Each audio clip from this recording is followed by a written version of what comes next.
प्यारे बच्चों नमस्कार, मैं Dharmendra sir digital mathematics classes में आपका हार्दिक स्वागत है। जैसा कि अभी तक 9th की वीडियो पढ़ती रही हैं, आज आप लोग कक्षा 10 क्लास 10 के वीडियो हैं क्लास 10th की एक्सरसाइज 7.1 लिए हैं। एक्सरसाइज 7.1 में कार्तीय निर्देशांक, ठीक, कार्तीय निर्देशांक होता है कि इसमें अक्ष होती हैं। कैसे, पहले समझिएगा क्वेश्चन, पहला क्वेश्चन दूसरा नोट किए हुए हम समझिएगा। कार्तीय निर्देशांक ये एक्स अक्ष होती है, ये आपकी वाई अक्ष होती है। ये जो आपका जहां पे काटता है ये आपका क्या होता है बेटा, मूल बिंदु होता है। क्या होता है, मूल बिंदु। मतलब कि एक खड़ी रेखा और एक पड़ी रेखा बीच में क्या कर रही है, काट रही है। उधर पे क्या होता है, मूल बिंदु तैयार होता है और मूल बिंदु का जो निर्देशांक होता है वो होता है 0,0 होता है। क्या होता है बेटा, 0,0 होता है। ये इसके एक्स अक्ष के सामने जो अक्ष होती है वो होती है माइनस एक्स अक्ष। इसके जो नीचे अक्ष वाई अक्ष होती है वो होती है माइनस की वाई अक्ष। अब इसमें बीच की दूरी का सूत्र होता है, दो बिंदु होते हैं। जैसे आपका यहाँ पे और यहाँ पे रेखा गई, इसका निर्देशांक था x,0, मतलब काटा गया अंतखंड ए होता है तो a,0। इसका है 0,b, ये y अक्ष में काटा है आपका। ये कहाँ काटा आपका, y अक्ष में। ये कहाँ काटा बेटा आपका, x अक्ष में। तो a,0 और 0,b, मतलब कि इसको हमने a मान लिया और इसको क्या मान लिया, बी मान लिया। बिंदुओं को नाम हमने डिनोटेड कर दिया ए और बी से। अब ए बी के बीच की दूरी पूछ रहा, तो डी बराबर क्या होती है सूत्र, डी बराबर पहला निर्देशांक आपका होता है x1 y1, दूसरा आपका होता है x2 y2। तो बीच की दूरी बन जाती है x1 माइनस x2 का whole square plus y1 minus y2 का होल स्क्वायर। यही फार्मूला आपके सारे सवालों पे लगेगा। d बराबर x1 माइनस x2 का whole square plus y1 minus y2 का होल स्क्वायर। किसी बुकों पे लिखा रहता है ये वाला फार्मूला x2 माइनस x1 का whole square plus y2 minus y1 का होल स्क्वायर। इसमें कोई कंफ्यूजन वाली बात नहीं है। इससे ऋण चिन्ह कामा ले लिया, वर्ग लगा तो कहेगा हो गया बेटा, प्लस का हो गया है। इसी क्रम पे आप देखेंगे अब सवालों को। किसको देखेंगे, सवालों को। एक चीज और देख लीजिएगा, यदि 3 बिंदु दिए हों, आपके 2 बिंदु दिए हों, बीच की दूरी पूछे तो ये फार्मूला लगाएंगे। यदि आपके 3 बिंदु दिए और सररेख के लिए कहेगी सररेखीय है कि नहीं है, तो किन्हीं दो बिंदुओं के बीच की दूरी का जो योग होगा तीसरे बिंदु के बीच की दूरी के बराबर हो। मतलब 2 बिंदुओं जो आप लेंगे आपस में, उनका योगफल जो होगा तीसरे बिंदु की दूरी के बराबर होना चाहिए। सवाल आएगा तो हम आपको उसमें समझाएंगे। देखिएगा क्वेश्चन पहला कह रहा है बिंदुओं के निम्नलिखित युग्मों के बीच की दूरी ज्ञात कीजिए। अब पहला क्वेश्चन आपका दिए, पहले का पहला पार्ट है 2,3 4,1। तो पहले को मान लिया x1 y1, पहला कोष्टक होता है x1 y1 तो 2 3, दूसरा होता है x2 y2। तो बेटा कितने दिए, 4 और 1, 4 और 1। अभी यही मैंने बताया आपको, बीच की दूरी का सूत्र होता है x1 माइनस x2 का whole square y1 minus y2 का होल स्क्वायर।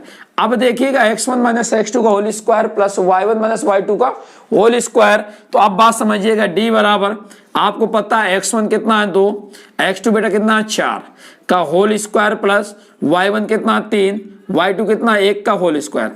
अब ये बताइए जरा आप बेटा, 4 में 2 घटाओगे तो 2 बचेगा, वो भी कहेगा माइनस का, क्योंकि माइनस की क्या बेटा बड़ी संख्या है। तो यहाँ पे आ जाएगा माइनस का 2 का होल स्क्वायर, 3 में 1 घटाओगे 2 का होल स्क्वायर। अब देखो ये क्या बन गया, 2 दूनी 4, 2 दूनी 4, 4 4 कितना हो गया 8, 4 4 कितना हो गया 8, और 8 को लिख सकते हैं 2√2। क्या लिख सकते हैं, 2√2। इसी क्रम पे आप दूसरा देखिएगा, दूसरा विषय में कोई कठिन नहीं विशेष। कैसे, x1 y1 पहला कोष्टक आपका माइनस का 5 और 7, दूसरा x2 y2 बेटा कितना है माइनस का 1 और 3। अब देखिएगा d बराबर फार्मूला बताया मैंने अभी √x1 माइनस x2 का whole square plus y1 minus y2 का होल स्क्वायर। अब देखिएगा x1 आपका -5, x2 माइनस का 1 है। बात समझिए, ये माइनस लगा है और ये x2 का मान -1 है ना, तो माइनस और माइनस क्या कर लेगा, प्लस कर लेगा, 1 का होल स्क्वायर 7 माइनस 3 का होल स्क्वायर। अब देखिएगा y1 का मान 7 था बेटा, y2 का मान 3 था, हमने रख दिया। अब 5 में 1 घटाएंगे तो माइनस की 5 बड़ी है, प्लस की 1 क्या बेटा छोटी है, तो -4 का होल स्क्वायर, 7 में 3 घटाएंगे तो 4 का होल स्क्वायर, 4 चौको 16, 4 चौको 16। अब देखो आप चाहो तो 16 16 जोड़ सकते हो, 6 6 12, 2 1 3 32, 16 16 जोड़ सकते हो। और आप चाहो तो इसको लिख सकते हो 2 गुणे 16, 2 गुणे 16, 2 गुणे 16 दूनी 32, जोड़ दो तो 32 आएगा, गुणा करो तो 32 आएगा। अब 16 का वर्गमूल कितना होता है 4 और 2 का होता नहीं, तो 4 अंडर रूट 2 आ जाएगा। बात एक ही हो गई आपके लिए। इसी तरह इसके लिए देखेंगे आप x1 y1, पहला कोष्टक आपका a कामा b, दूसरा था आपका x2 y2 minus a comma minus b। अब d बराबर आपने फार्मूला पढ़ा बेटा, क्या पढ़ा, x1 माइनस x2 का whole square y1 minus y2 का होल स्क्वायर। अब देखिएगा x1 a, अब x2 का मान माइनस है ना, तो माइनस क्या हो जाएगा, प्लस का a का होल स्क्वायर प्लस b का होल स्क्वायर। देखो ये माइनस और यहाँ का माइनस प्लस किया, ये माइनस और ये माइनस प्लस कर लिया। a और a बेटा कितना हो गया आपका 2a का होल स्क्वायर, b और b कितना हो गया 2b का होल स्क्वायर। अब देखो ये हो गए 2 दूनी 4a square plus 4b square. अब यहाँ से 4 का क्या ले ले बेटा, कॉमन ले ले, क्या ले ले, कॉमन ले लें, तो जब कॉमन ले लोगे तो आपको हो जाएगा a square plus b square, 4 root के अंदर रहेगा आपका। बेटा 4 का वर्गमूल कितना होता है 2 होता है, तो 2 बार आ जाएगा, आपका हो जाएगा a square plus b square. बेटा यही क्या हो जाएगा आपका आंसर हो जाएगा। इसी क्रम पे आप देखेंगे क्वेश्चन नंबर दूसरा, बिंदुओं 0,0 और 36,15 के बीच की दूरी ज्ञात करना। देखिएगा ऊपर, देखिएगा आप ध्यान दीजिएगा ऊपर थोड़ा देखिएगा, इस क्वेश्चन को कह रहा था इसमें बीच की दूरी निकालनी है, कुछ नहीं करना है। कितना दिए बिंदु, पहला बिंदु आपका x1 y1 होता ना, तो बेटा क्या दे रखा था 0,0 दे रखा, 0,0, और x2 y2 आपका जो दे रखा था तो 36,15 दिए, 36,15। वही बीच की दूरी d बराबर under root x1 minus x2 का whole square plus y1 minus y2 का बेटा होल स्क्वायर। अब देखिएगा x1 का मान 0, x2 का मान 36 था, तो 36 का होल स्क्वायर प्लस 0 माइनस 15 का होल स्क्वायर। अब देखिए 36 का वर्ग करेंगे तो 36 हो जाएगा ना, माइनस 36 का होल स्क्वायर प्लस माइनस 15 का होल स्क्वायर। अब 36 गुणे 36 करिए, कितना होता देखिएगा, 36 गुणे 36, छाई 36 के रिच्छा यहाँ से लगी 3, 6 का 18 और 6 का 18, 18 दूनी 36, 3 के 9 39, 9 3 का 9, 3 के 9 12, कितना हो बेटा 1296। आपका ये 1296 हुआ। इस तरह 15 गुणे 15 तो पता ही है 225 होता है। अब देखिएगा जोड़ दो, 6 5 11, 9 2 11 1, 12 2 2 4 1 5 1, कितना आ गया 1521। इसका चाहो तो गुणनखंड करके वर्गमूल के बाहर ले सकते हो, चाहो तो यही लिख रहिएगा। इसी क्रम पे देखेंगे आप क्वेश्चन नंबर तीसरा। और देखिए बेटा क्वेश्चन नंबर तीसरा आपका है, कह रहा निर्धारित कीजिए कि क्या बिंदु 1,5 2,3 और -2,-1 संरेख है। अब संरेख के लिए पहले बिंदु को मैंने a मान लिया, क्या मान लिया a, 1,5 दिए, दूसरे बिंदु को हमने b मान लिया, 2,3 दिए, तीसरे को हमने c मान लिया, -2,-1 दिए। बात समझिएगा। अब सबसे पहले हम क्या करेंगे, ए बी के बीच की दूरी देखिएगा। ए बी के बीच की दूरी मैंने बताया था d बराबर, दो बिंदुओं के बीच की दूरी क्या होती है under root x1 minus x2 का whole square plus y1 minus y2 का होल स्क्वायर। ये आपका फार्मूला लगेगा किसमें, इसमें ध्यान दीजिएगा। तो आप ध्यान दीजिए यहाँ पे अब ए बी के बीच की दूरी, तो यहाँ पे लिख लो ए बी की बीच की दूरी बेटा क्या x1 y1, मैंने कहा था पहले बिंदु क्या मानते हैं x1 y1, तो कितना 1,5, दूसरे को मानते हैं आप लोग x2 y2, बेटा कितना है 2,3। अब d बराबर अंडर रूट, फार्मूला देखो पता ना, ये लिखा x1 माइनस x2 का whole square plus y1 minus y2 का होल स्क्वायर। ध्यान दीजिएगा तो x1 का मान 1 था, माइनस x2 का मान 2 था, होल स्क्वायर 5 माइनस 3 का होल स्क्वायर। अब ये बताइए -2 में 1 घटाना है तो माइनस संख्या बड़ी है, प्लस की क्या बेटा छोटी है, तो -1 का होल स्क्वायर प्लस 5 में 3 चले गए तो 2 का होल स्क्वायर, प्लस का बच्चा 1 का वर्ग करेंगे तो 1 बचेगा, 2 का वर्ग करेंगे तो 4, तो कितना बेटा आ जाएगा अंडर रूट 5। ये आपकी ए बी के बीच की दूरी आ गई। इसी तरह से अब आप लिखेंगे बी सी के बीच की दूरी, बेटा क्या निकालेंगे बी सी के बीच की दूरी। ध्यान दें तीनों चीजें निकालनी पड़ेंगी, ए बी, बी सी और ए सी। फिर इसके बाद देखेंगे संरेख है कि नहीं है, तो आपने बी सी निकाला। देखो अब आपने x1 y1 और x2 y2 लेना था, तो आपने क्या लिया बेटा BC लिए ना, तो B और C के निर्देशांक लेंगे, A पे नहीं जाएंगे। क्यों? क्योंकि बिंदु आपके लिए B और C, BC के निर्देशांक ही लेना है। तो BC का कितना था 2 3, तो 2 3 चला गया, -2 और -1 आ गया। D बराबर आपका फार्मूला लिखा हुआ है यहाँ पे ये, तो देखिएगा 2 ये माइनस और ये माइनस बेटा क्या कर लेगा, प्लस कर लेगा, 2 का होल स्क्वायर, 3 ये माइनस और यहाँ का माइनस क्या कर लिया, प्लस 1 का होल स्क्वायर, 2 तो बेटा कितना हो गया 4 का होल स्क्वायर प्लस 3 1 4 का होल स्क्वायर, 4 चौको 16, 4 चौको 16, 16 को हम लिख सकते हैं √32, 32 का वर्गमूल मैंने बताया था ना अभी भी 4√2, 4√2, तो हमने यहाँ पे लिख दिया 4√2। अब इसी क्रम पे आप देखेंगे, अभी आपने AB निकाला, BC निकाला, अब क्या बच गया आपका बेटा, शेष क्या बचा AC, क्या बचा AC, तो यहाँ पे लिखो AC के बीच की दूरी। अब AC के बीच की दूरी तो x1 y1, आपने क्या माना x1 y1 में AC लिया ना, तो A और C के निर्देशांक बेटा लेंगे, तो 1,5 और x2 y2 बेटा कितना लिया था आपने, -2, -1। अब देखो D बराबर फार्मूला लिखा ना आपका, ये लिखा, ये फार्मूला लग रहा है आपका, तो ध्यान दीजिएगा कितना था x1 - x2, तो 1 + 2 का होल स्क्वायर प्लस 5 + 1 का होल स्क्वायर, तो 2 1 कितना आ जाएगा आपका, 3 का होल स्क्वायर प्लस 5 1 कितना आ जाएगा, 6 का होल स्क्वायर, 3 3 9, 6 6 36।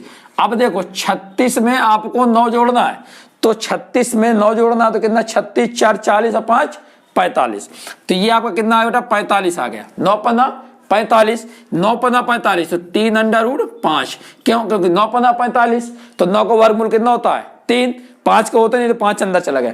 अब कह रहा था संरेख है कि नहीं है, तो संरेख के लिए ध्यान दीजिएगा, थोड़ा सा हम साफ करेंगे यहाँ पे ऊपर, यहाँ पे थोड़ा साफ कर लेंगे, देखिएगा संरेख के लिए, तो यहाँ पे लिखेंगे संरेख के लिए, संरेख के लिए मैंने कहा था कि इन्हीं 2 भुजाओं का योग तीसरी भुजा क्या होता है, बराबर होता है। तो सबसे देखो पहली बात तो ये 5 √5 है, ये 4√2 है, ये 3√5 है, तो अब देखो 3 और 1 कितना आ गया 4, क्या इसके बराबर जा रहा है, क्या नहीं जा रहा। देखो यहाँ पे लिखो, यहाँ पे आपने AB निकाला था, तो यहाँ पे लिखो AB प्लस किसके AC बराबर किसके हो जाएगा, BC के। अब देखो AB आपका √5 था, तो हमने √5 लिख दिया, प्लस कितना वो 3√5 है, बराबर कितना है, ये 4√2 है। अब देखो ये 3 1 4 तो हो रहा है, पर यहाँ पे √2 और यहाँ पे √5 है, बराबर नहीं है, तो क्या लिखेंगे, डज नॉट इक्वल टू, बराबर नहीं, तो 3 1 4 √5 बराबर नहीं किसके, 4√2 के, तो लिखेंगे अतः संरेख नहीं है। क्या लिखेंगे यहाँ पे, अतः संरेख नहीं है। यदि बराबर हो जाता तो संरेख था, बराबर नहीं है तो संरेख नहीं है। इसी तरह देखेंगे अब क्वेश्चन नंबर 4 का भी ध्यान दीजिएगा, 4 नीचे लिखा हुआ है, इसको भी ध्यान देंगे आप। 4 में कह रहा है जांच कीजिए कि क्या बिंदु इतने इतने इतने समद्विबाहु त्रिभुज के शीर्ष हैं। समद्विबाहु, पहली बात तो आप समद्विबाहु समझो, जिस त्रिभुज की 2 भुजाएं बराबर होंगी उसे समद्विबाहु। यदि 2 भुजाएं बराबर होंगी तो 2 कोण भी बराबर होंगे। जैसे समबाहु में होता है क्या, तीनों भुजाएं तथा तीनों कोण बराबर होते हैं, तो समबाहु त्रिभुज के प्रत्येक कोण बेटा आपका 60 अंश का होता है। इसी तरह समद्विबाहु में 2 भुजाएं और 2 कोण क्या होते हैं, बराबर होते हैं। तो यदि हमारी बीच की दूरी निकालें तो 2 भुजाएं क्या हो जाए, बराबर आ जाए, तो समद्विबाहु है। यदि बराबर नहीं आएंगे तो समद्विबाहु नहीं है। तो ध्यान दीजिएगा यहाँ पे कह रहा है समद्विबाहु, तो हमने क्या किया, एक बिंदु को हमने मान लिया A, दूसरे को मान लिया B, तीसरे को मान लिया C। A का निर्देशांक कितना था, 5 - 2, और B का निर्देशांक था आपका 6, 4, और C का निर्देशांक था 7 - 2। अब देखिएगा सबसे पहले हमने AB की दूरी ली, AB की दूरी, बीच की दूरी वही है, तो सूत्र तो पता ही आपको क्या लगेगा, D बराबर √ भाई बताया था मैंने x1 - x2 का whole square plus y1 - y2 का होल स्क्वायर, ये फार्मूला लगेगा। तो अब देखिए पहले बिंदु को x1 y1 कितना दिया था 5 - 2, दूसरा x2 y2 कितना दिया था बेटा 6 4। ए बी की दूरी निकालना तो ए और बी के निर्देशांक लोगे, सी पे नहीं जाओगे। यदि बी सी निकालोगे तो बी और सी के लोगे, और ए सी निकालोगे तो ए और सी के लोगे। तो हमने यहाँ पे ए बी की दूरी है तो डी बराबर आपको फार्मूला साइड में लिखा हुआ है 5 - 6 का होल स्क्वायर, x1 - x2 का होल स्क्वायर प्लस -2 - 4 का होल स्क्वायर। 5 में 6 घटाएंगे तो -1 बचेगा, और 4 और 2 कितना हो जाएगा 6 हो जाएगा, कहेगा माइनस का, बेटा कहेगा हो जाएगा ये माइनस का। 1 का वर्ग करेंगे तो 1 ही आएगा, 6 का वर्ग करेंगे तो 36 आएगा। 36 से कितना होता है बेटा आपका 37 होता है। देखो एक भुजा आपकी कितनी आ गई 37 आ गई। इसके बाद आप लिखेंगे दूसरी बी और सी, बी सी के बीच की दूरी, तब बी सी के बीच की दूरी लिखेंगे तो क्या हो जाएगा आपका, यहां पे ध्यान दीजिए थोड़ा से, 4 प्लस का था बेटा, यहां पे क्या कहता 4 प्लस का, तो सही है -2 का 4 सही है। देखिएगा इसका, देखिए बी सी के बीच की दूरी, बी सी के बीच की दूरी, अब देखिएगा यहां पे आप बी और सी के निर्देशांक लेंगे, x1 y1 कितना 6 का 4, और x2 y2 बेटा कितना आपका 7 - 2, x2 y2 7 - 2। देखो बी और सी के निर्देशांक लिए हैं, सूत्र भी लगाएंगे, d बराबर √x1 - x2 का whole square plus y1 - y2 का होल स्क्वायर।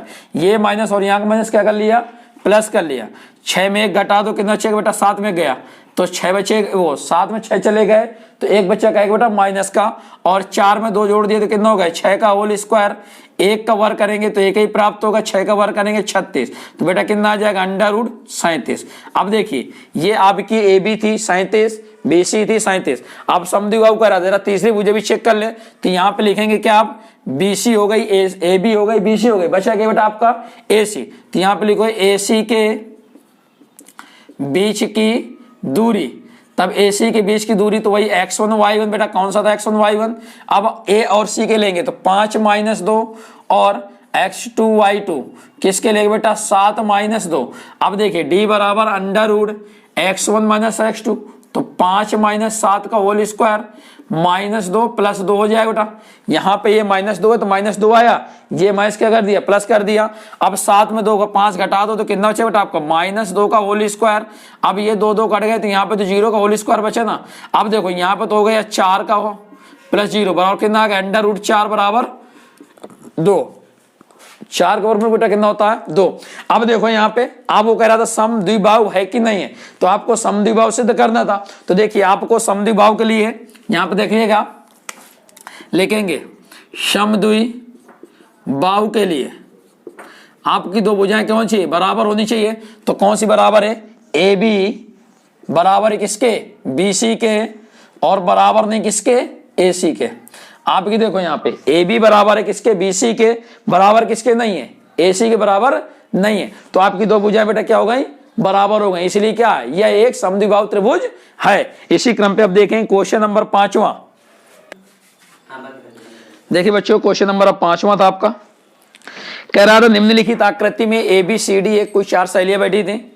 अब इसमें से ये देखना है कि मतलब ये वर्ग बना रहे हैं कि नहीं, मतलब ए को हमने किससे मिलाया बी से मिलाया, बी को किससे मिलाया सी से मिलाया, सी को डी से मिलाया और डी को ए से मिलाया, यह एक वर्ग बना, मतलब ए बी सी डी एक वर्ग है कि नहीं है। तो हमें सबसे पहले ए बी सी डी एक वर्ग है कि नहीं ये सिद्ध करने के लिए हमको ए बी और सी और डी में क्या चाहिए हमको निर्देशांक चाहिए। तो आपको निर्देशांक निकालना, तो देखिएगा यहाँ पे ए के निर्देशांक, ए के निर्देशांक।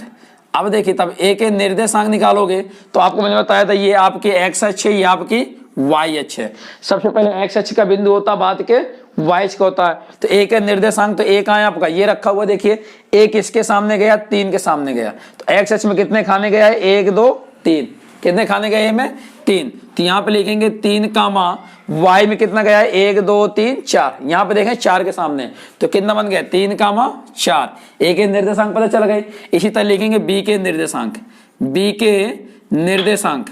अब तब बी के निर्देशांक निकालोगे तो देखिए यहाँ पे बी किसके सामने गया आपका एक्स अक्ष में, बी किसके सामने 6 के सामने, तो यहाँ पे लिखेंगे 6 कामा वाई अक्ष में कितना गया 7 के सामने, तो कितना लिख दिया हमने यहाँ पे 7। इस तरह यहाँ पे सी के निर्देशांक।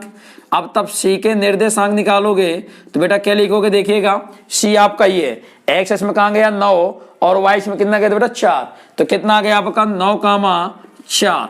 अब इस तरह लिखो डी के निर्देशांक बेटा, किसके निर्देशांक, डी के निर्देशांक। अब डी के निर्देशांक देखिए डी कहाँ है आपका ये, तो ये एक्स में कितना गया 6, वाई में कितना गया 1, तो कितना है बेटा आपका 6,1। अब ए बी सी डी एक वर्ग है कि नहीं, ये आपको क्या करना, सिद्ध करना है। तो सबसे पहले वही पूर्व कहानी, ए बी के बीच की दूरी, बी सी के बीच की दूरी, A B B C C D और डी ए के बीच की दूरी, चार दूरी निकाल लो। तो यहाँ पे लिखेंगे आप ए बी की दूरी, ए बी की दूरी। अब देखो x1 y1 और x2 y2, तो आपने ए बी लिया ना बेटा, तो ए और बी के निर्देशांक लेंगे। ए का निर्देशांक था आपका 3 और 4, बी का था 6,7, 6,7। तो डी बराबर फार्मूला मैंने बताया था आप लोगों को, x1 माइनस x2 का whole square, y1 minus y2 का होल स्क्वायर। अब देखिए डी बराबर अंडर रूट x1 का मान 3 था और x2 का मान 6 था, 4 माइनस 7, y1 का मान 4 था और y2 का मान बेटा कितना था 7 था। अब देखिएगा 3 में 6 घटा दो तो -3 का होल स्क्वायर प्लस 7 में 4 घटा दो तो -3 का होल स्क्वायर। अब देखो कितना हो गया, 3 तिरका 9, 3 तिरका 9, बेटा 9 9 कितना आ गया 18, कितना आ गया अंडर 18 आ गया। ये तो ए बी के बीच की दूरी अंडर 18 आई। अब लिखो बी सी के बीच की दूरी, अब किसकी निकालना बेटा, बी सी के बीच की दूरी। अब बी और सी के निर्देशांक लेंगे, तो x1 y1, बी और सी, बी का आपका था 6,7 और x2 y2, x2 y2 कितना था बी सी 9,4, 9,4। सूत्र लगाएंगे डी बराबर x1 माइनस x2 का होल स्क्वायर, 6 माइनस 9 का होल स्क्वायर प्लस 7 माइनस 4 का बेटा होल स्क्वायर। अब ये बताइए जरा, 9 में 6 घटाएंगे तो माइनस का 3 बचे, क्योंकि माइनस संख्या बेटा क्या थी बड़ी थी, प्लस 7 में 4 घटाएंगे तो कितना आएगा माइनस प्लस का 3 आएगा, क्योंकि प्लस की बड़ी थी बेटा। 3 तिरका 9, 3 तिरका 9, बेटा 9 9 कितना आ गया 18। देखो पहली भुजा भी आपकी 18 आई थी, दूसरी भी कितनी आ गई 18। अब आपने ए बी निकाल ली, ये ए बी निकाल आई, ये आपकी 18 अंडर 18 आई थी, और आपने बी सी निकाल ली थी, ये भी कितनी आई आपकी अंडर 18 आ गई। अब आपको क्या चाहिए सी डी, तो अब सी डी निकाल लो। तो यहाँ लिखो सी डी के बीच की दूरी। अब सी डी के बीच की दूरी तो x1 और y1। अब आप सी और डी के निर्देशांक लिए, सी का कितना था 9,4, 9,4 और डी का था x2 y2, डी का कितना था आपका 6,1, 6,1। डी बराबर अंडर रूट फार्मूला क्या होता है, x1 माइनस x2 का होल स्क्वायर, तो 9 माइनस 6 का होल स्क्वायर प्लस बेटा 4 माइनस 1 का होल स्क्वायर। 9 में 6 घटा दो तो बेटा कितना बचेगा 3 का होल स्क्वायर, 4 में घटा दो तो 3 का होल स्क्वायर, 3 तिरका 9 और 3 तिरका 9, 9 में बेटा कितना आ गया अंडर 18। देखो तीसरी भुजा भी, ये वाली भुजा भी आपकी अंडर 18 आ गई सॉरी। इसके बाद देखिएगा आप, आपकी ए बी निकल आई, बी सी निकल आई, सी डी निकल आई, आपकी डी ए के बीच की दूरी x1 y1। अब डी और ए के निर्देशांक लेना है, तो डी का था 6,1, तो हमने ले लिया 6,1 और x2 y2 आपका ए का था 3,4, तो क्या बेटा 3,4। तो वही formula x1 minus x2 whole square, 6 minus 3 का होल स्क्वायर प्लस 1 माइनस 4 का होल स्क्वायर। अब 6 में 3 घटाओगे तो 3 बचेगा और 4 में घटाओगे तो माइनस का 3 बचेगा। वर्क करेंगे तो 3 तिरका बेटा 9, 3 तिरका 9 बराबर कितना आ गया अंडर 18 आया। देखो ये भी आपका अंडर बेटा कितना आ गया 18 आ गया। अब बताइए यहाँ पे चारों भुजा अंडर 18 है कि नहीं है, तो लिखेंगे वर्ग के लिए। थोड़ा सा यहाँ साफ कर रहे हैं हम, यहाँ पे क्या लिखेंगे वर्ग के लिए, क्या लिखेंगे यहाँ पे वर्ग, ए बी सी डी एक वर्ग है, क्या है वर्ग है, क्योंकि यहाँ पे लिखेंगे ए बी बराबर है, ए बी बराबर है किसके बी सी के, बी सी के बराबर है किसके सी डी के, और सी डी किसके बराबर है डी ए के, किसके बराबर है डी ए के। देखिए चारों भुजाएं बराबर है, इसलिए क्या है ये ए बी सी डी एक वर्ग है। शेष सवाल जो आपके बच्चे वो अगली वीडियो में अपलोड किए जाएंगे पार्ट 2 में, ठीक। इस वीडियो को पूरा आप देखिएगा, बीच में स्किप ना करिएगा। यदि आपको कोई ऐसा सवाल हो जो अभी भी समझ में ना आए या कोई प्रॉब्लम खड़ी करे या दिक्कत किसी प्रकार की पड़े, तो आप कमेंट्स दीजिएगा, हम आपकी प्रॉब्लम को सॉल्व करके पुनः रिपीट करा देंगे, भेज देंगे, अपलोड कर देंगे वीडियो को बना करके। और चैनल को सब्सक्राइब कर लीजिएगा, जिससे कि आप लोगों को अगली वीडियो नोटिफिकेशन मिल सके। चैनल को सब्सक्राइब करने के साथ साथ बेल आइकन जरूर दबाइएगा, जिससे कि आप लोगों को नोटिफिकेशन मिलता रहे। और वीडियो को लाइक करिएगा, शेयर करिए, कमेंट्स करिएगा। धन्यवाद। खुश रहिए, मेहनत करिए, पढ़िए। बोर्ड एग्जाम के छात्रों, बहुत मेहनत करनी पड़ेगी आपको, तैयारी अच्छी चाहिए, तभी जाके आपका अच्छा रिजल्ट बनेगा। परमात्मा से दुआ करते हैं कि आप लोग अच्छे रहें और अच्छी तैयारी हो जाए और अच्छी मेहनत करें। धन्यवाद। Thank you.